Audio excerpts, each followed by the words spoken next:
No. Yes. No, I have a lisp and stuff. Just stop pointing it out to the whole fucking internet.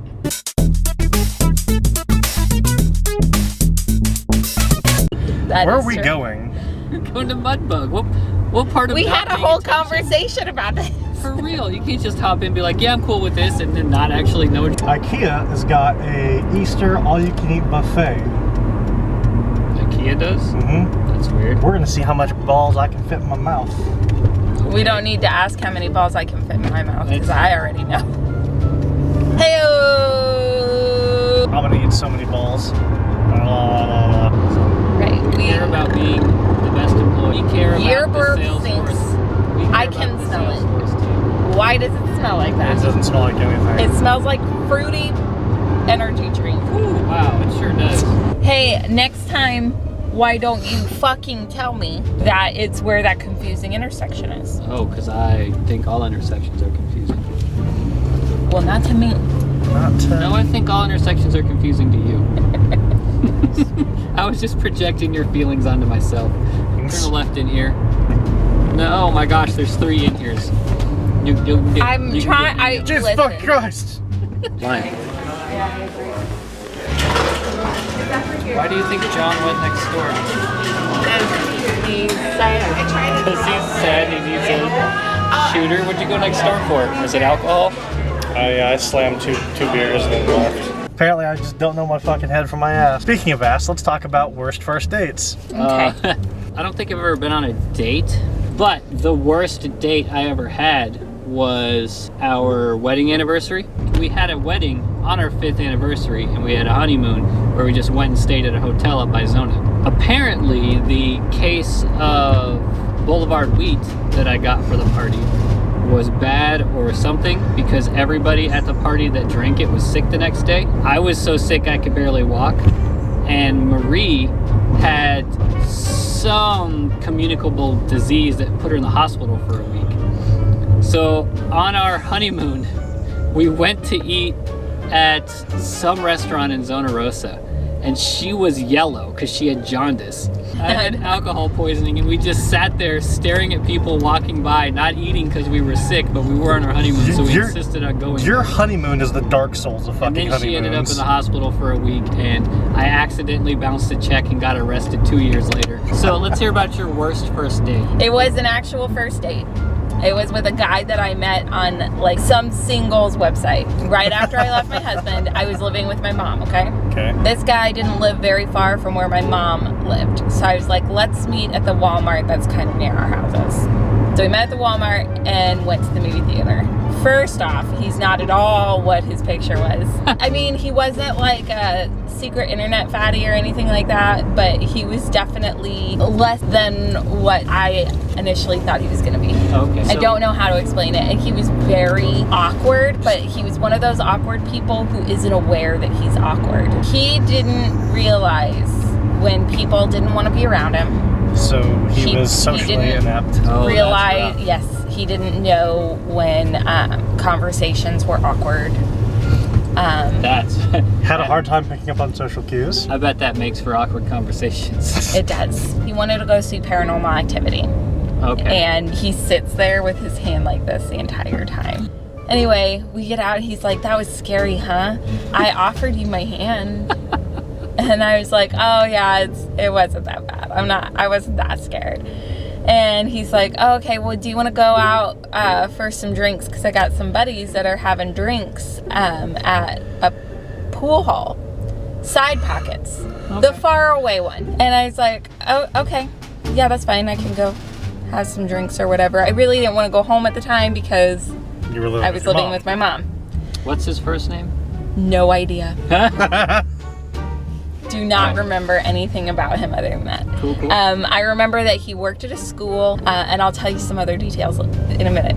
So we get to Side Pockets, and I quickly realized that his group of friends that we're meeting are not his group of friends. This was his cousin and his cousin's group of friends that he saw on Facebook were going out for drinks. Oh my. So then he decided to take me, but it turns out that none of these people like him. None of his friends are like him.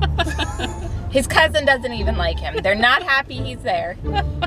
he's trying to be like super overly flirty with me, and he's treating me like I'm his girlfriend, not like we're on a first date. He's trying to put his arm around me and stuff, and I'm really not into that. So he goes to the bathroom, and these people are like, seriously? And I'm like, listen, it's a whole ordeal. Date. I'm not a shit person, so I'm not going to dunk on this guy while he's in the bathroom. Like, right. I'm not that type of person. But I get it, all right? Like, let's just not have a conversation about it, okay? After about an hour, it's unbearably uncomfortable. And right.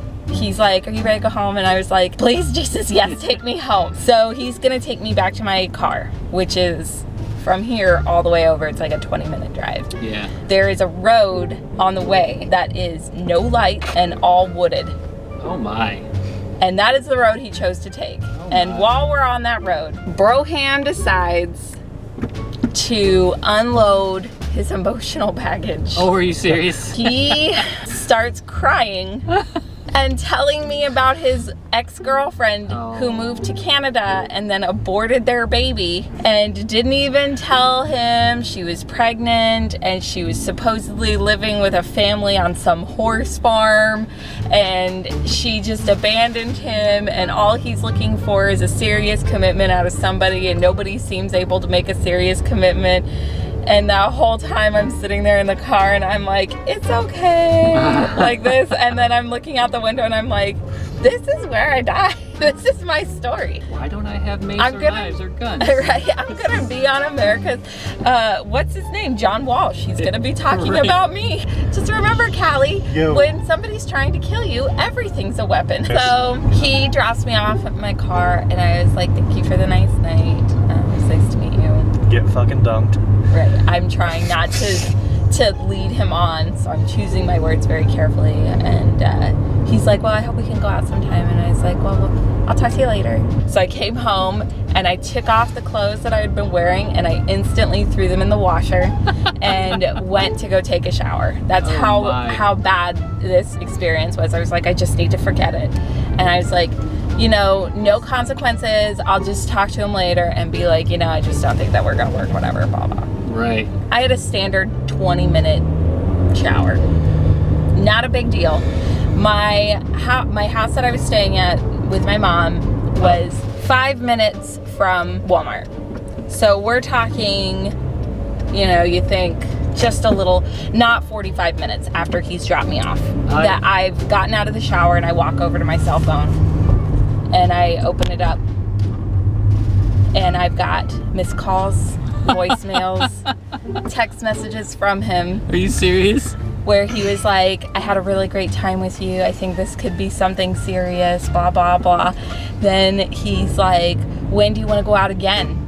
Oh my. And then he's like, are you seriously not going to text me back? Oh my. And then a call and a voicemail about how I'm a selfish bitch and I can't believe that you led me on and let me take you out for a nice evening on my dime. And how could you do that? All you women are all the same, blah, blah, blah. You stupid fucking bitch, and all these things. And the text messages and all the voicemails just get progressively worse. And then finally the last voicemail was the last contact that I went in order. Right. You know, text message, then the voicemail, text message, then the voicemail, whatever. Right. And the last one was a voicemail, and it was like, I'm sorry, I just found out that my aunt is sick and she's in the hospital, and, you know, it was just really upsetting, and I wasn't expecting it, and I kind of just lashed out. And I was like, bro, what the fuck? That's fucked up. It's a lovely color of blurple. Blurple. That is a blurple. You know, most of the time I'm very passionate about the line between blue and purple. Passionate? It's like passion fruit, which is very purple. Yes, but she said passionate. No. Yes. No, I have a lisp and stuff. Just stop pointing it out to the whole fucking internet. Like in that movie you've never seen. Her mom says, you're turning violet, Violet. Oh yeah, I don't watch that movie. Oh, we're gonna have to watch that movie sometime. We should watch that movie. It'd be amazing. I don't want to watch it. Why? It bothers me. It's scary. What doesn't bother you? No, she doesn't even know what it's about. I do know what it's about. It's about a horrifying nightmare candy store that assaults children and everybody that has any kind of minute personality flaw never comes out of that place.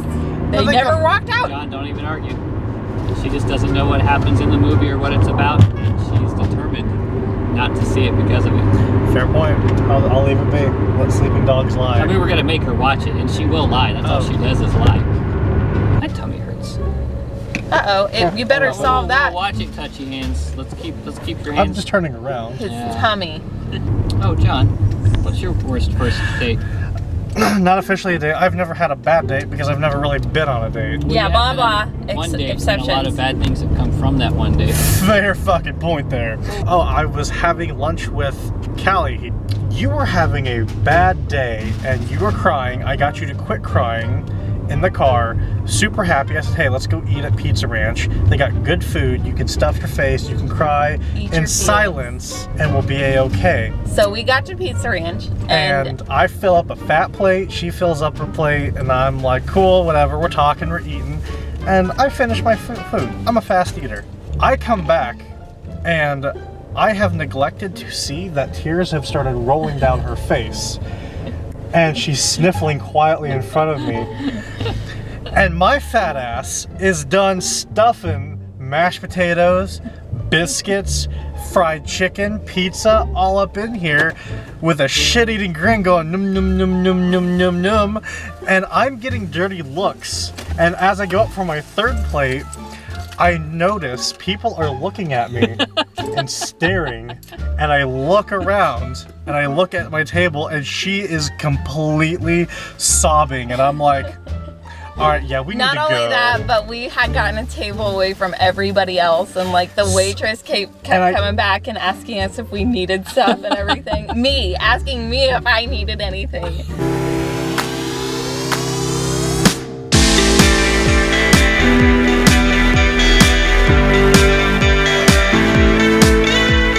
Face ass.